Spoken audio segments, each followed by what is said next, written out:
Tu, Senhor, não há outro como tu. Só tu és santo, só tu és santo. Seja bem-vinda, seja bem-vindo.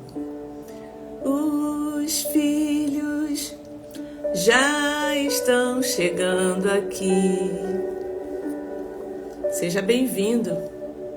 Deus abençoe sua vida, Juliana Simone. Glória a Deus. Encontra paz, Ju. Meu coração disposto a queimar. Seu coração está queimando aí? Amém. Vamos adorar o Senhor essa manhã de devocional. Nosso terceiro dia, né, Juliana? Terceiro dia. Glória a Deus. Os filhos já estão chegando aqui. Somos mais de 2 ou 3 ou mais, então a presença do Senhor já está aqui conosco. Encontro meu coração disposto a queimar. Tá queimando aí, gente, o coração de vocês? O meu tá queimando.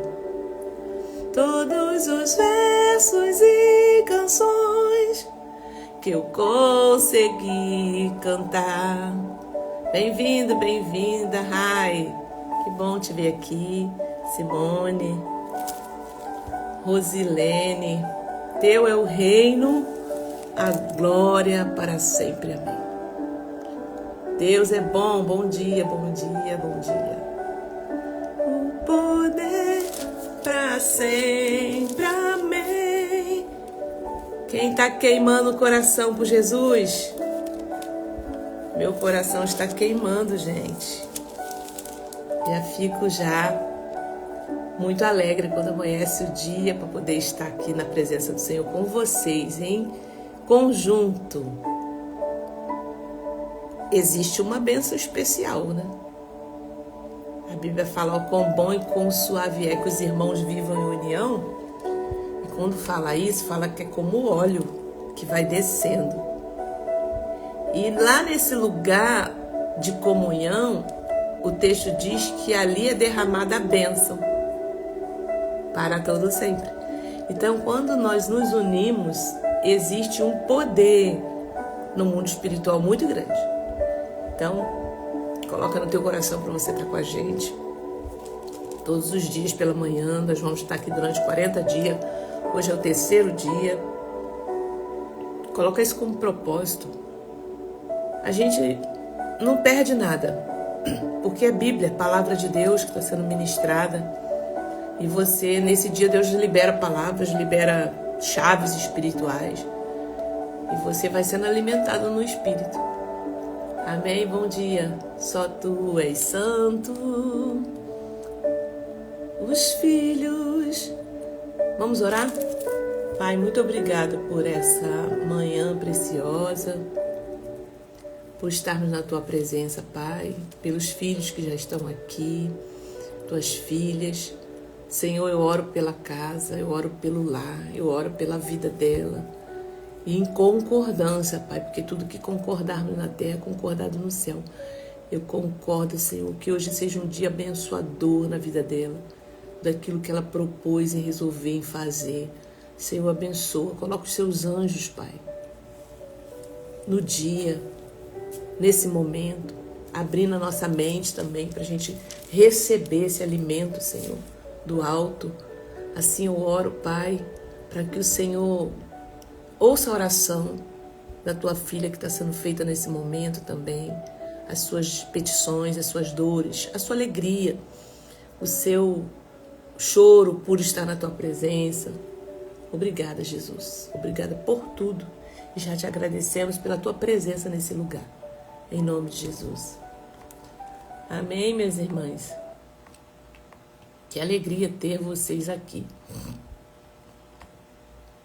Deixa eu abrir aqui meu retorno, que aí eu consigo ver melhor aqui, tá? Oh, meu Pai, Jesus é muito bom, Jesus é muito bom. Eu estou feliz, porque, como a gente falou antes do rolo, né? Estou comendo rolo. E quando a gente começa a comer, a gente fala, meu Deus, me enche, me enche. E aí Deus está enchendo. E vamos embora. Bom dia, Ana Cristina, Midon.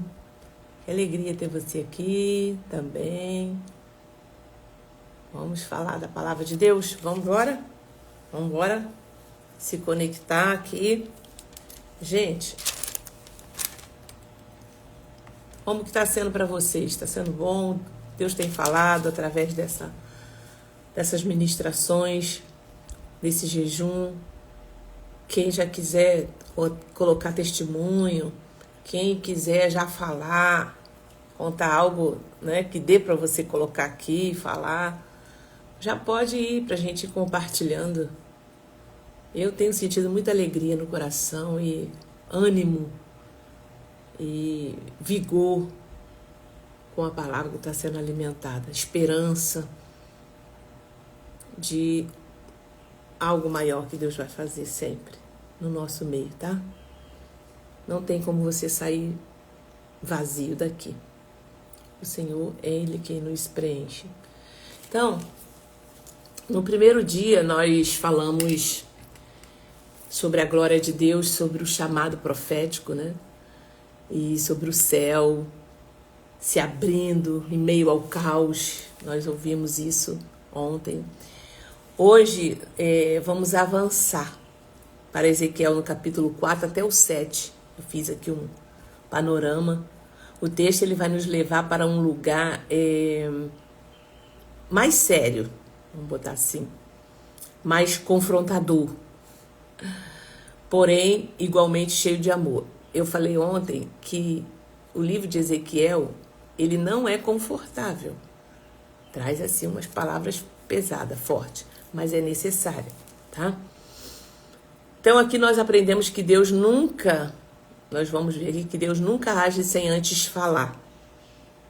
Deus ele fala, ele tem meios de falar conosco. E eu vou ensinar algumas coisas aqui, tá?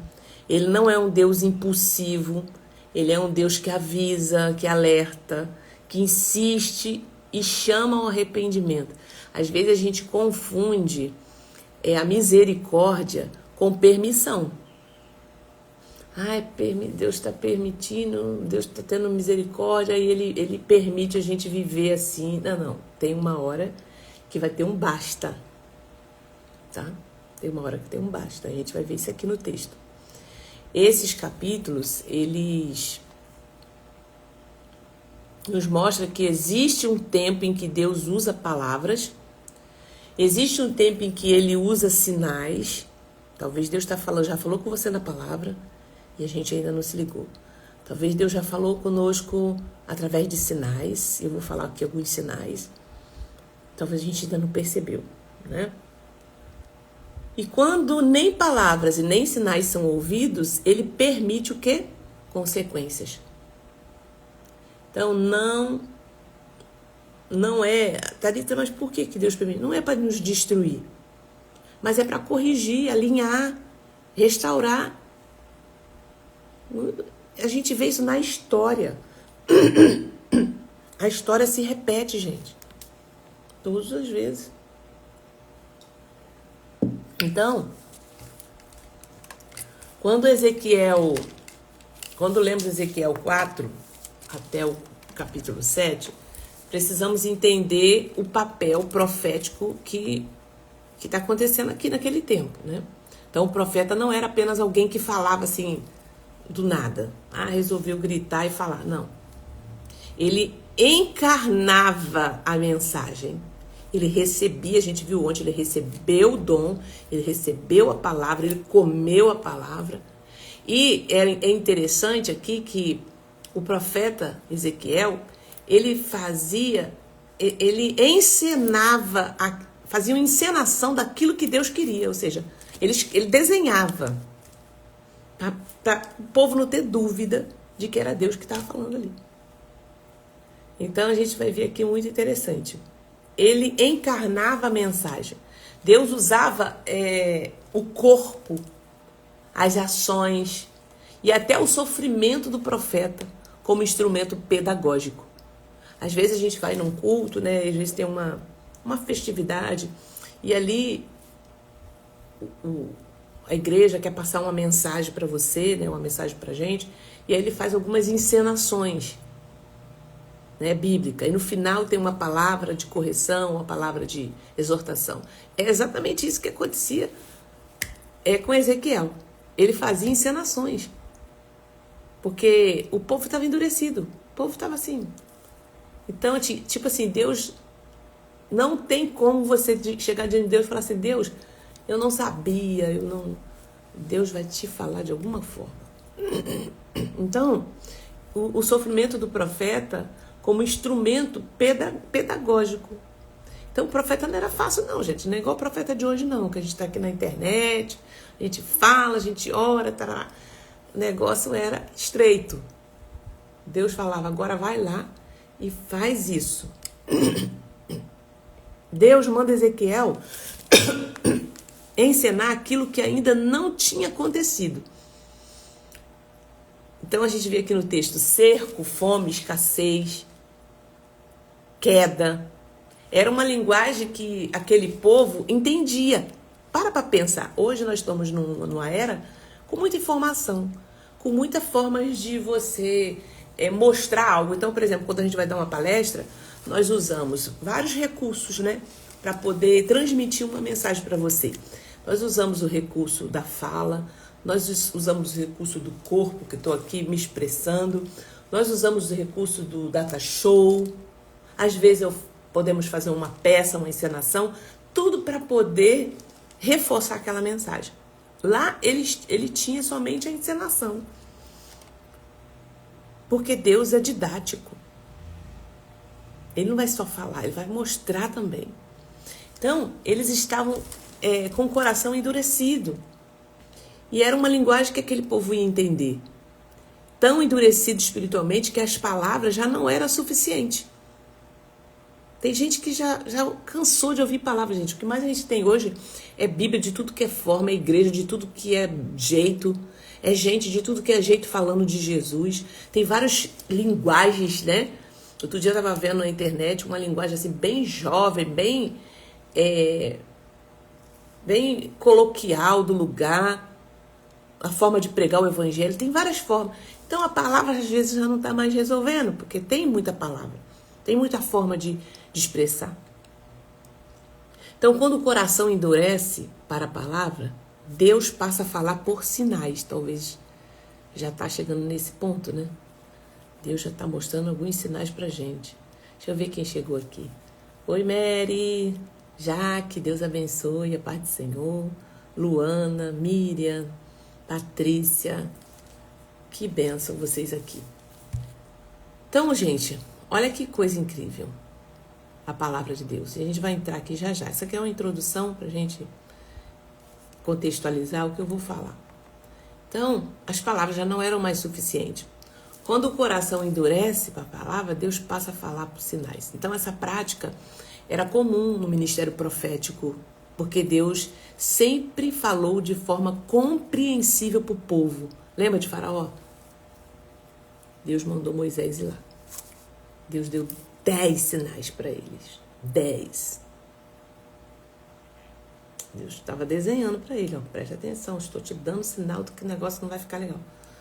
Então, o problema não era a falta de mensagem, era a falta de resposta.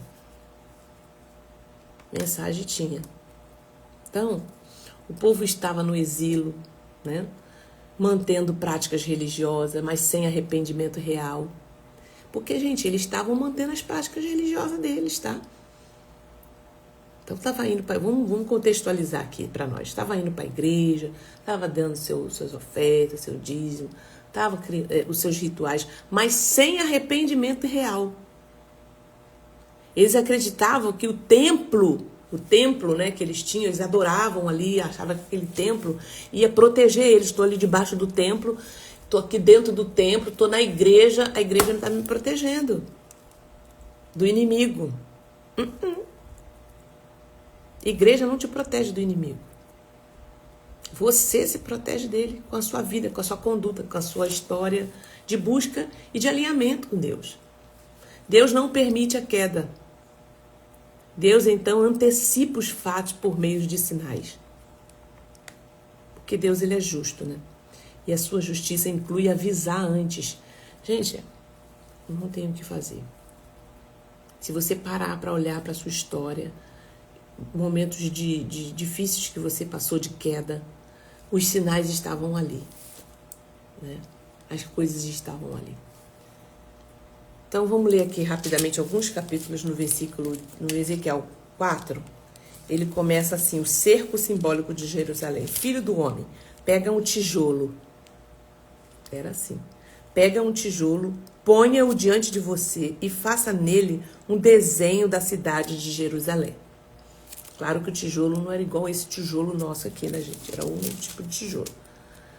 Nesse desenho, a cidade deverá estar sitiada com rampas e torres de ataque, acampamentos em volta dela. Pegue também uma assadeira de ferro e coloque-a como muro de ferro entre você e a cidade. Volte o seu rosto para a cidade, ela será sitiada e você a sitiará. Isso servirá de sinal para a casa de Israel. Depois Deus fala para ele, deita-se também sobre o seu lado esquerdo e ponha sobre ele a maldade da casa de Israel. Porque determinei que cada ano da sua maldade corresponda a um dia. Então, o povo entendia o que Deus estava falando. Talvez a gente lê aqui não entende muito, porque os cenários, os elementos que Deus está falando, tinha a ver com aquele povo. Mas dá para você entender, trazendo para o nosso contexto, né? Então, Deus poderia simplesmente permitir a queda e pronto. Mas ele escolhe avisar. Isso não é juízo. Isso é o quê? Misericórdia. É misericórdia. Talvez você pense assim, gente, fulano, né? Ainda tá resistente. Deus ainda tá poupando. Sim, é a misericórdia. É a misericórdia de Deus que vem sobre nós. Tá? Deus é muito bom, gente. Deus é muito bom. Então, sinais são alertas preventivos, grava isso. Disciplina é corretiva. E Deus sempre tenta o caminho do arrependimento antes do caminho da consequência. Deus sempre vai tentar. Deus já deu vários sinais pra gente, né? Então, Thalita, como que a gente pode pensar em sinais de hoje? Deixa eu falar aqui pra vocês. Amém, Rosângela, tá aí, Eliette, Deus abençoe todas vocês que estão entrando. Vamos falar sobre possíveis sinais. Se você já tem, se Deus está falando com você através dessa palavra, da palavra de ontem, coloca aí, compartilha conosco uma palavra, algo que Deus já está ministrando no seu coração. Depois eu vou ler. Sinais de Deus hoje. Sinais de Deus hoje. Thalita, fala um pouco sobre isso. Por exemplo, você de repente perde a paz. Constantemente eu estou perdendo a minha paz. Eu não estou me conectando. Estou sentindo que tem algo estranho. É um sinal. É um sinal. Algo que antes fluía na sua vida, estava fluindo, você estava indo bem, as coisas estavam acontecendo, de repente, agora travou. Outros sinais que a gente pode trazer para o dia de hoje: relacionamentos começam a ruir repentinamente. Você tem um relacionamento, seja ele em várias áreas, e ele começa a ruir. Você sente incômodo no espírito, mesmo quando está tudo bem. Isso aqui, quanto mais você vai tendo uma aliança com Deus, de aproximação, você vai sendo muito sensível a perceber isso aqui que eu falei. Você sente incômodo no espírito, mesmo quando está tudo bem. Gente, isso aqui é fato. Alguém já teve uma experiência assim? Conta aqui pra mim. A gente tá num ambiente da igreja, principalmente quando eu estava na frente da igreja, já nas minhas buscas com Deus, tinha dia que, olha, não fluía, Deus estava querendo me falar algo. E aí, como foi o passar do tempo, eu parava o que eu estava fazendo e falava assim, gente, vamos fazer uma oração aqui. E eu começava a orar. E fluía na oração, ia embora e orava. E ali a gente começava a perceber o céu começar a se abrir. Às vezes a influência espiritual de alguém que chegou, ou de alguém que está trabalhando ali em volta da igreja. Então, por exemplo, é muito importante você sempre orar, blindando, expulsando primeiro e depois blindando o lugar onde você está. Entende? Onde você vai, onde você está fazendo a obra. Então você sente um incômodo no espírito mesmo quando está tudo bem. A palavra ela começa a confrontar sempre o mesmo ponto. Já viu? Vocês já passaram por essa experiência de que Deus usa a mesma palavra em lugares diferentes. Você fala, gente, não é possível. Será que é coincidência? Você vai para o culto, a palavra é a mesma. De repente você está num lugar e começa a tocar aquele louvor que tem o mesmo sentido da palavra. De repente você está conversando com alguém e aquela pessoa fala uma palavra parecida com aquilo que você ouviu. Ou alguém vem e entrega. Pessoas diferentes falam a mesma coisa para você. A palavra está confrontando sempre no mesmo ponto. Está entendendo como é que Deus tem várias formas de falar? É porque a gente foi um pouco educado, orientado, consciente ou inconscientemente, de ouvir Deus apenas assim, eis que te digo. Não. Deus tem muitos meios de falar conosco. Mas quando nós estamos sensíveis à voz do Espírito Santo e o jejum, ele te leva para esse lugar, você percebe Deus nas pequenas coisas. Gente, é muito incrível isso. Ele fala com você. Deus usa até elementos da natureza. Insetos. Eu estava numa fase, me lembrei aqui agora, de uma busca muito constante em Deus. E de repente, gente, aparece assim sabe aquelas lavadeiras? Eu acho que é esse nome, lavadeira, né? Que fica aquelas asinhas. Aí elas aparecem lá no meu quarto. Uma. Aí eu vou sair de carro, uma pousa no meu para-brisa. Uma pousa. Fica ali, pousada ali. Eu falei, gente, de novo. E no dia seguinte, quando eu tô no meu quintal, vem assim um enxame voando em cima da casa. Eu falei, opa, tem alguma coisa aí. Tem alguma coisa aí que Deus quer falar. Aí eu fui pesquisar. Falava sobre esperança, sobre algo que Deus vai fazer. Eu falei, gente, Deus fala, né, através dos animais, dos insetos, da natureza. Então, gente, fica ligado nesses detalhes. Vocês estão entendendo o que eu estou falando? Amém, amém, amém. Muito bom a gente ir para esse lugar. Então, só quem tá nesse lugar de sensibilidade, de busca em Deus, consegue perceber essas coisas, tá? Você sabe que precisa mudar um hábito, né? Às vezes a gente sabe que uma rotina espiritual precisa um relacionamento, mas sempre adia. Então a gente sabe que a gente precisa mudar alguma coisa, né? Faraó, ele viu sinais progressivos, mas endureceu o coração. O problema não é a falta de aviso, foi a resistência. E aí no capítulo, no versos 9 também, eu não vou ler tudo, né, gente? Só alguns pontos. Fala assim, pegue trigo, cevada, favas, lentilha, aveia, centeio, coloque-os numa vasilha e com eles faça pão para você. Durante os dias em que você se deitar sobre o seu lado, 390 dias, você comerá desse pão. A sua comida será por peso, 240 gramas que você comerá de tempos em tempos. Também a água, ou seja, o Senhor disse ainda, assim os filhos de Israel comerão a sua comida impura entre as nações para onde os expulsarei. Deus estava mostrando de forma didática que E quem tinha que fazer isso era o profeta, para mostrar para eles que, ó, vocês vão comer essa comida aqui que vai apodrecer, vai ficar impura. Vocês vão para outros lugares que não é a sua residência, não é a sua pátria, e vão ter que comer coisas lá. Então Deus tinha várias formas de falar. Eita, gente, é muito lindo, né? Então, o pão racionado representa mais do que fome física. Representa uma vida espiritual sem sustento.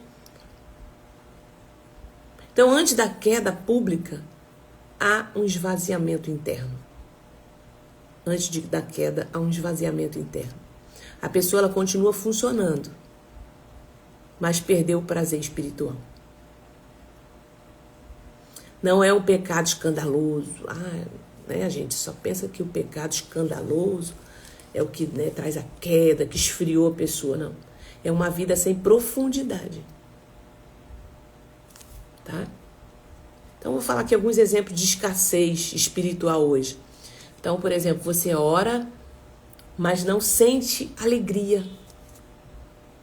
Fica aquela coisa mecânica, né? Louva, mas não se conecta. Gente, é tão diferente quando você entra num lugar de adoração, né? Eu gosto, quem me conhece, né, do momento de adoração, para me conectar. Esse é o momento que eu rasgo o coração, rasgo o céu. A gente sente ali, como o pessoal fala, né, o céu baixinho. Então, se isso não está acontecendo com a gente precisa buscar entender por que será que perdemos o prazer espiritual. Porque o louvor, ele cancela, ele quebra, ele anula toda o intento do inimigo naquele momento. É o momento em que você rasga o céu para você conectar com Deus através da adoração. Por isso você tem que saber o que você está louvando, o que você está cantando, como que é esse louvor, a letra desse louvor. Porque ele vai te conectar no céu. Né? Só tu és santo, só tu és santo, não há outro como tu, não há outro como tu. Então o louvor, ele é uma ferramenta poderosa. Então, escassez espiritual. Louva, mas não se conecta. Lê a Bíblia, mas não é confrontado. Serve, mas vive cansado emocionalmente. Vive ocupado com coisas de Deus, mas distante de Deus. Está num ativismo religioso. Gente, eu sei o que é isso. Tinha épocas que eu falava assim, meu Deus, é uma agenda atrás da outra. Assim, quando eu estava na direção de igreja, dependendo do segmento, é muita festividade. É festa disso, é festa daquilo, é festa daquilo, festa daquilo. O povo já estava no ritmo de festa. Quando não tinha festa, não tinha adoração, não tinha quebrantamento, não tinha. Tinha que ter um elemento para estar gerando uma energia, um movimento, um quebrantamento. Né? Isso é uma escassez espiritual. Vive ocupado com a coisa de Deus, mas distante de Deus. Então, assim, o louvor, ele é um ponto-chave para você entender sobre se você está conectado ou não com o céu. Através da adoração, você sente a presença de Deus, você rompe, tá ali teu osso começa a romper, começa a chegar num lugar de... É isso, é sobre isso, entendeu? Sansão, ele perdeu a unção antes de perder a força. A perda espiritual sempre antecede a queda visível. Quando Sansão caiu, gente, já estava negociando com o pecado, já estava flertando, já estava assim com vazio espiritual. A queda só foi o desfecho, né? Então, quando uma pessoa cai, quando você fala assim, nossa, aconteceu uma situação, né, tão difícil com a pessoa XY, Deus já estava avisando, já tinha dado sinais, as coisas já estavam...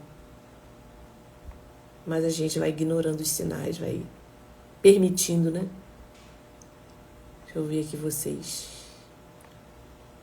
Amém, glória a Deus. Deus abençoe Thalita, Angélica, Lucinéia, Rosa, Roseni, seja bem-vinda. Essa palavra de confronto, fala para mim como é que vocês estão se sentindo ao ouvir essa palavra. Não é uma palavra que desperta a gente? Coloca aí pra gente poder interagir. Então, agora, gente, pra gente ir pro Ezequiel capítulo 7, que hoje nós falamos, né, do 4 ao 7. Agora chegou o fim. O fim chegou. Ó. A palavra do Senhor veio a mim dizendo: Filho do homem, assim diz o Senhor Deus a respeito da terra de Israel. Chegou o fim. O fim chegou. Sobre os 4 cantos da terra, agora o fim chegou sobre você, povo de Israel. Enviarei a minha ira sobre vocês e os julgarei segundo os seus caminhos e farei cair sobre vocês todas as suas abominações. Aqui ele começa então a dar uma sentença, né? Deus dá tempo, mas o tempo não é infinito. Misericórdia não é licença para permanecer no erro. Misericórdia não é licença, gente. Misericórdia é para a gente se posicionar, né? Quando não há arrependimento, Deus ele permite encerramento. Vamos encerrar essa história. Não teve arrependimento. Me sinto muito amada quando estou sendo confrontada. Despertamento em sinais. Isso aí. Está despertando. Misericórdia não é licença para permanecer no erro. É para a gente poder consertar. Então, se você está vendo situações assim, quando não há arrependimento, Deus permite encerramento. Não é infinito. Deus dá tempo, mas não é infinito.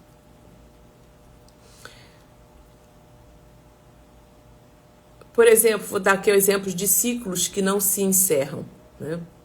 A gente precisa pensar sobre isso aqui. Relacionamentos tóxicos que se repetem. Tá ali se repetindo esses relacionamentos. Precisa dar um basta sobre isso. Ora a Deus, pede direcionamento. Pecados ocultos que sempre retornam. Aquele pecadinho de estimação que tá ali. São ciclos que não se encerram, né? Padrões emocionais destrutivos. Pessoas que têm padrões emocionais que trazem muito prejuízo destrutivo no ambiente, na casa, aonde ela está, na igreja. Gente, a igreja ela é um ambiente que precisa ser de cura e não para ferir. E não para levar os seus traumas, problemas para lá. E não agir, porque geralmente quando a pessoa é assim dentro da igreja, ela é assim na casa dela, né? E a gente... A palavra está aqui para poder a gente ser moldado. Então, outros ciclos que não se encerram, padrões emocionais destrutivos, decisões adiadas que geram estagnação. Ficamos ali procrastinando uma decisão que Deus já mandou você tomar. Como é que vai fechar? Como é que você tem que fechar? Eu tenho que fechar.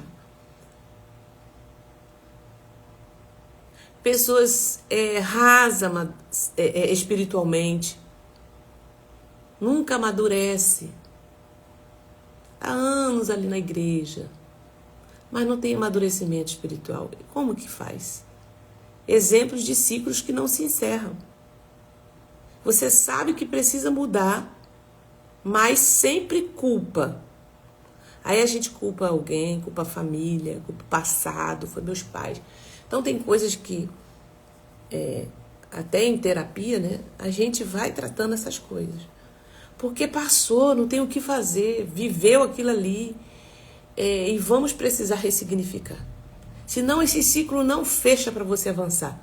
Não avança no espírito, não avança no emocional, não avança no profissional, não avança no financeiro, porque tá lá na família, tá lá no passado, tá lá no tempo, eu culpo as circunstâncias que eu vivi.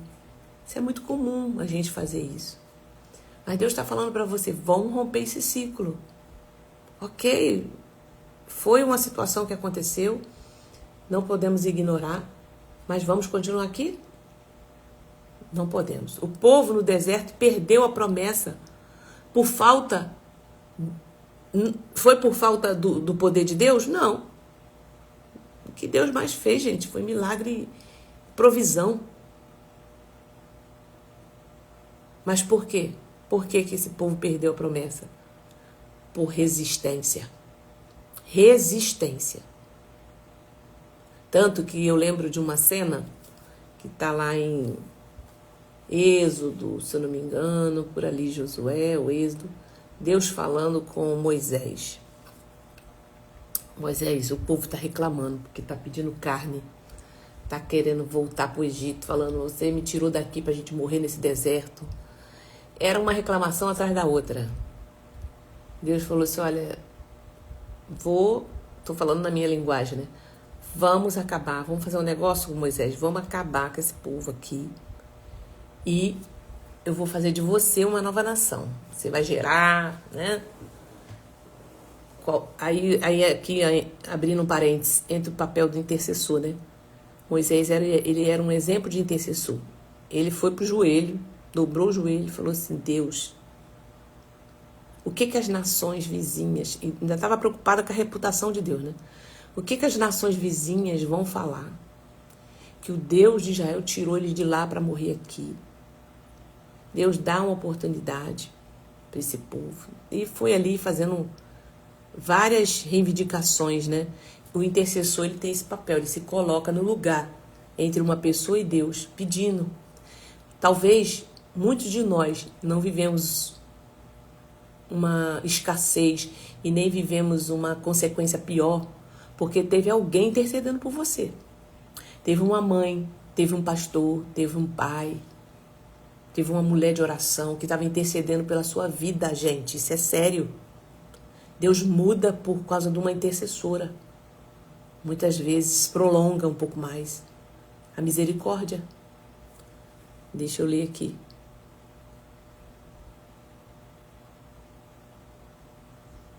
A misericórdia de Deus são a causa de não sermos consumidos.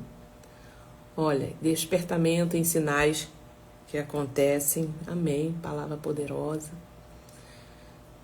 É verdade, Deus dá a oportunidade de se arrepender, mudar, voltar ao caminho correto. Deus nos ama tanto que Ele avisa para a gente voltar e se converter. Então, tem gente que está debaixo da misericórdia de uma mãe que está orando, de um pai. E continua, tá? Isso é sério, isso é real. Principalmente quando você tem vínculo com essa pessoa. É da sua família, né?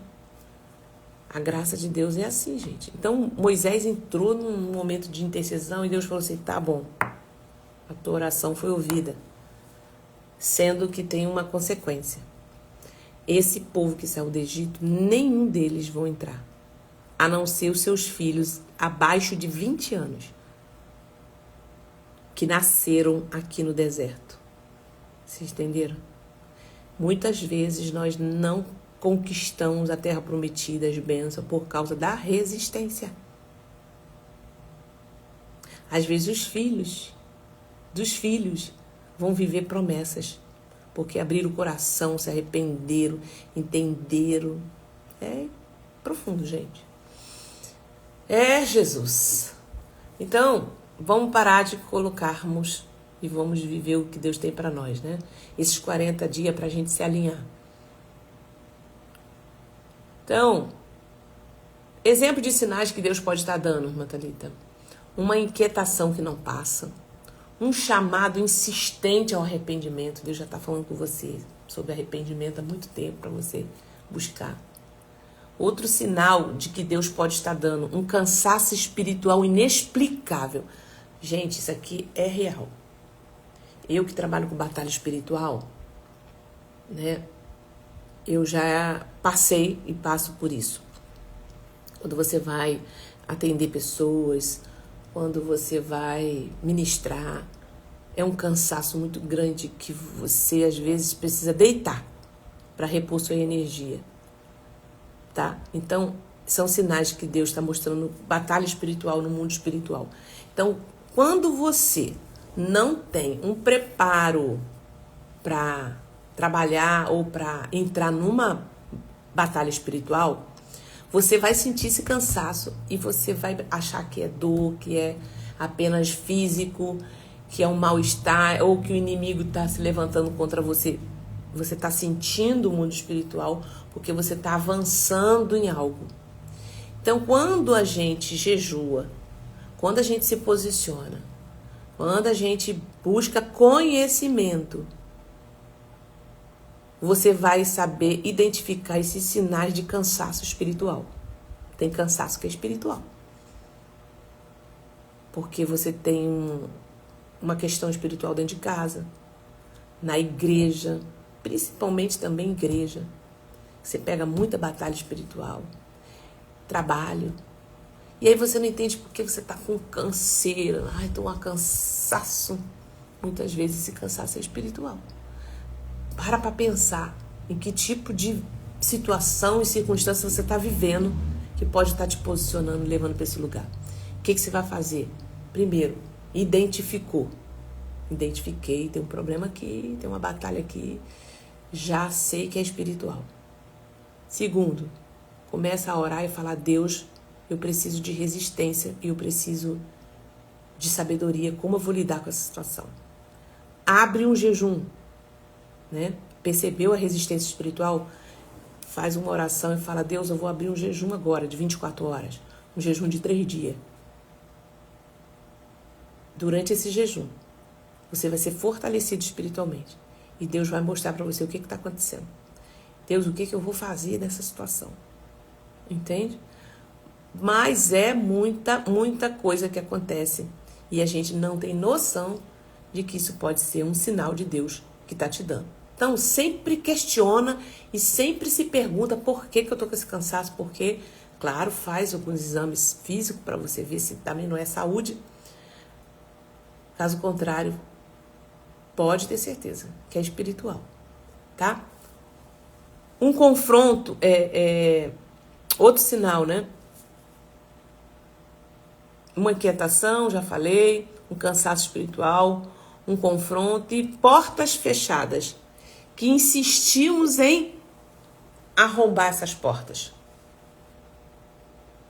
A palavra é essa mesmo. A porta está fechada. Deus fechou. Deus fechou a porta do casamento, Deus fechou a porta da provisão, Deus fechou uma porta de emprego, Deus fechou essa porta desse relacionamento, que a gente está correndo atrás, a gente está batendo na porta, a gente está querendo arrombar a porta. E a gente está dando o nosso jeito para funcionar. É sobre isso. É um sinal de Deus. Porque, gente, as coisas de Deus fluem. As coisas de Deus...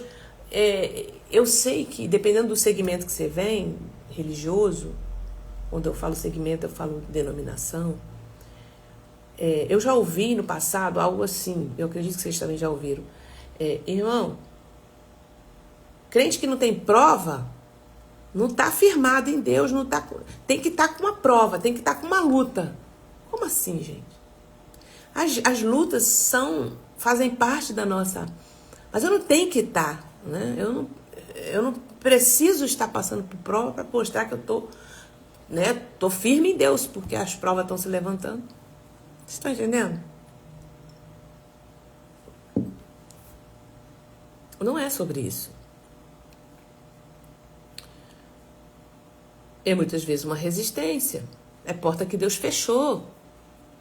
Porta que Deus fecha, ninguém abre. Porta que Deus abre, ninguém fecha. Então, para de bater, de arrombar a porta, que Deus já falou assim, ó. Deus sabe por quê. E eu custei entender esse negócio. Hoje eu não fico lutando, não. Deus, tô vendo que tá muito resistente. Orei, jejuei, Deus falou, eu já percebi. Bora, Deus, o que o Senhor tem para mim? Em outra porta. Hein, Jesus? Glória a Deus. Deixa eu ver aqui o que vocês estão falando. Me sinto muito amada, é verdade. Deus nos ama tanto. Isso aí. É verdade. Sou fruto de intercessão. Olha aí. Minha mãe foi minha intercessora. Intercessor e mediador entre Deus e o povo. Isso aí.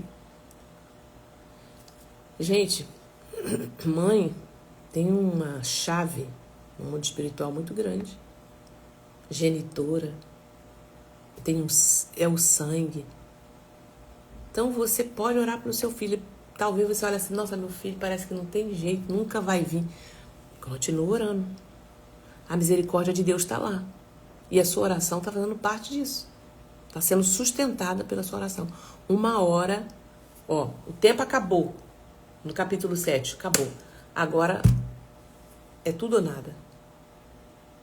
Se não vem no amor, vai vir na hora da dor. É isso. O que Deus já vem te alertando há anos e você tem ignorado. Outra pergunta aqui. Quero que você pense aí. O que Deus já vem te alertando há anos e você tem ignorado? Que sinais Deus já te deu e você ignorou?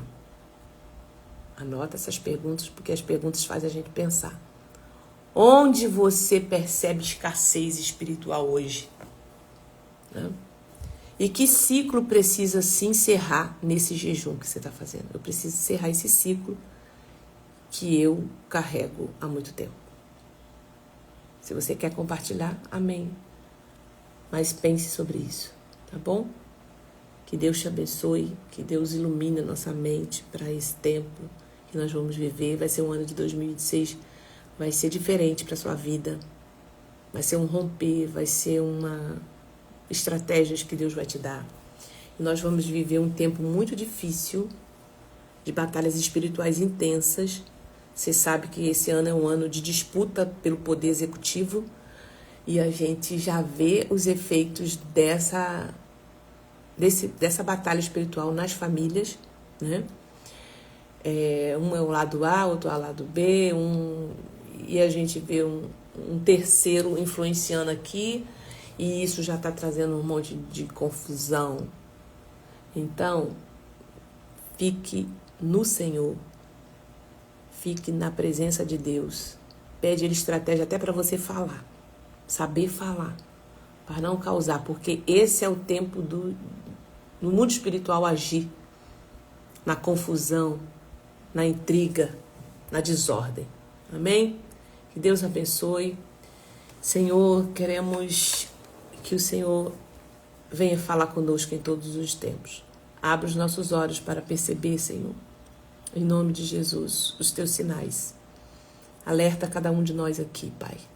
Não queremos esperar as consequências para obedecer. Que esse jejum, Deus, seja um tempo de arrependimento, alinhamento, restauração. Fecha ciclos, Pai. Fecha ciclos que precisam morrer. Fala assim, Pai, fecha ciclos que precisam morrer. Libera a vida onde houver escassez. Fala isso para Deus. Talvez Deus já falou para você essas amizades. Fecha esse ciclo. Você já percebeu que essa amizade não está te levando para um crescimento espiritual. Fecha esse ciclo. Deus já falou para você desse relacionamento. Fecha esse ciclo. Pede força ao Senhor durante esses 40 dias. Pede a Deus para mover, para fazer algo acontecer, para você tirar do seu coração. Em nome de Jesus, eu oro que a vontade de Deus é boa e perfeita na sua vida e na sua casa. Amém? Eita! Deus abençoe. Amanhã estamos juntos novamente. Sábado e domingo, tá, gente? É direto, 40 dias direto. Sábado, domingo, e a gente vai estar aqui. Glória a Deus por isso. Amém, Jesus. É desse jeito. Isso aí. Glória a Deus. Enquanto a gente se despede aqui, o aviso para você. Eu estou com a mentoria aberta ainda temos vagas. E ela vai ficar até o dia 15 de janeiro aberta, tá, gente? Depois eu vou abrir só lá para abril, tá bom? Então, se você quer, você que já foi, já passou pela mentoria, já foi aluna e quer voltar para conversar, tem uma condição especial, tá? Para vocês, porque vocês já têm acesso à plataforma, já tá lá. E quer dar continuidade, né? Conversar, algumas coisas que apareceram e que você precisa de orientação, discernimento e até orar junto. Amém? Então, nós estamos aqui. Procura o nosso suporte, procura a Isabela ou a Juliana, elas vão te orientar, tá bom? A mentoria vai até o dia 15 aberta, tá bom? Deus abençoe aí. Olha, eu entrego esse estudo edificante para a minha vida. Receba essa palavra em nome de Jesus. Obrigada, irmã Mary. Glória a Deus. Outra coisa, gente, outro aviso. Pega o PDF do jejum, se você ainda não pegou. Ah, mas já está no 3º dia. Gente, a arca está aberta ainda. Vamos embora, dá tempo. Você pode participar, tá? Começar, faz no seu tempo, do seu modo. E vem conosco. E no dia 21 de março, nós vamos ter o nosso seminário presencial, Restaura-me, Senhor. Vai ser um tempo de ensino sobre cura, sobre feridas, tá? Ferida da rejeição, ferida do abuso, da traição. Então a gente vai falar sobre algumas feridas, vamos trazer isso à luz da palavra. Vamos orar, cancelar, renunciar e começar uma nova história no nome de Jesus. Thalita, eu olho para a minha história e parece que assim eu não tenho nada. Vai, talvez você precisa ouvir para entender sobre algo mais profundo e também ajudar alguém que você convive que tem uma ferida, né? Então, participe, vai ser 21 de março. E vai ser vagas limitadas, tá, gente? Porque a gente tem aí esse compromisso de estar com vocês, dar atenção. Em nome de Jesus. Amém? Vai guardando aí, hein? E o nosso encontro de intercessoras já tem data também. Vai ser no dia 30 de maio. Guarda essa data aí, salva essa data. Eu quero você lá no encontro. O encontro da intercessora, gente, é um momento de alinhamento espiritual. Nós estamos aqui no online durante o ano, durante os meses, através das lives, através dos estudos, através das orações diárias, através dos momentos de encontro que a gente faz online. Quando chega no nosso encontro presencial das intercessoras, é um upgrade que Deus nos dá, assim, de nos alinhar, de estarmos presentes, de orar uma pela outra ali, de receber uma palavra rema. E eu estou sempre agora convidando alguém para estar conosco. Então é um momento de muita alegria e de estar com mulheres de oração de Deus. E depois a gente faz um momento de confraternização também. E sempre eu levo um tema. Eu oro a Deus, eu falo, Deus, o que o Senhor quer nos falar com esse tema? Me dá a direção para esse dia. Então é uma palavra que talvez vai mudar muita coisa e sentidos para nós, tá bom? Então esteja conosco no dia 30 de maio. Vai ser um prazer te receber lá, te dar um abraço e a gente está junto nesse dia, não só comigo, mas com todas as intercessoras, tá bom? Deus abençoe, minhas queridas. Estarei no encontro. Vai sim, Lucinéia. Leva mais uma. É sempre bom ter vocês lá, tá bom? Deus abençoe, ó. Amanhã estamos juntos, tá, gente? Sábado, domingo é direto, feriado, até completar os 40 dias.